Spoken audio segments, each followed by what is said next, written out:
जो शांत है, विचारवान है। रजोगुणी मैंने जो दौड़ रहा है, जो किसी कुछ पाने के लिए भागे भागे चला जा रहा है।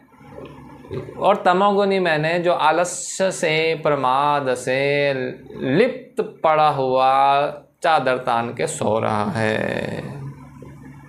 शराब उत्तेजक पदार्थ। देखिए, जो तमोगुणी है, तमोगुणी अपनी बुद्धि का इस्तेमाल नहीं करना चाहता। इतनी बात समझ लग पा रही है। जब हम बुद्धि का इस्तेमाल नहीं करते, जब हम विवेक का उपयोग नहीं करना चाहते, जब हम अपनी बुद्धि को यूज़ ही नहीं करना चाहते, तो उसमें होगा क्या? स्थितियाँ, कंडीशन तो सामने आएंगी, परिस्थितियाँ तो सामने आएंगी, दुख भी सामने आएगा, सुख भी सामने आएगा। अब अपने आप को अगर अब देखो भाई, आप परिस्थितिवश उन स्थितियों में पड़ोगे ही पड़ोगे। ऐसा हो नहीं सकता कि वह स्थितियां आपको छुए ना, इम्पॉसिबल। आपको छुएंगी वह स्थितियां।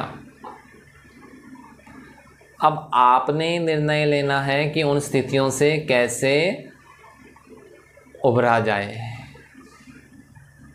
यदि आप उभरना नहीं चाहते तो एक उपाय है कि ड्रग्स लीजिए और अपने आप को छोड़ दीजिए। अब आप सोच ही नहीं रहे, खोपड़ा आपने कट कर दिया, पैसा नहीं बन पा रहा, क्या करें? दारू पी लो। It's simple. हम अपनी प्रॉब्लम्स का हल नहीं निकाल पा रहे, इंजेक्शन ले लो, अफीम खा लो, क्या दिक्कत? उससे क्या होगा कि हम विचार ही नहीं कर पाएंगे, तो जो सामने सिचुएशन बदलेगी नहीं, वो वैसी ही रहेगी। उसमें हम कुछ नहीं कर पा रहे। हाँ, हमने उस सिचुएशन से अपने आप को कट कर लिया, तो उस समय के लिए हम उससे आज़ाद हो गए।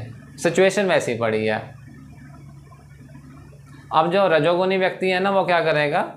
वो अब लालच में पिएगा। मुफ्त की मिल रही है, पी लो, अपने पैसे की नहीं लिएगा। 5 स्टार होटल में गया है, पार्टी चल रही है, पी लो।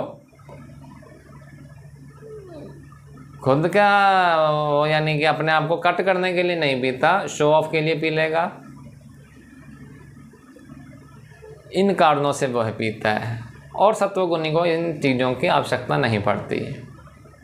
क्यों? अगर बुद्धि सही चल रही है तो इन द्रव्यों की, इन शराब, दारू, अफीम, गांजे की आवश्यकता नहीं पड़ती।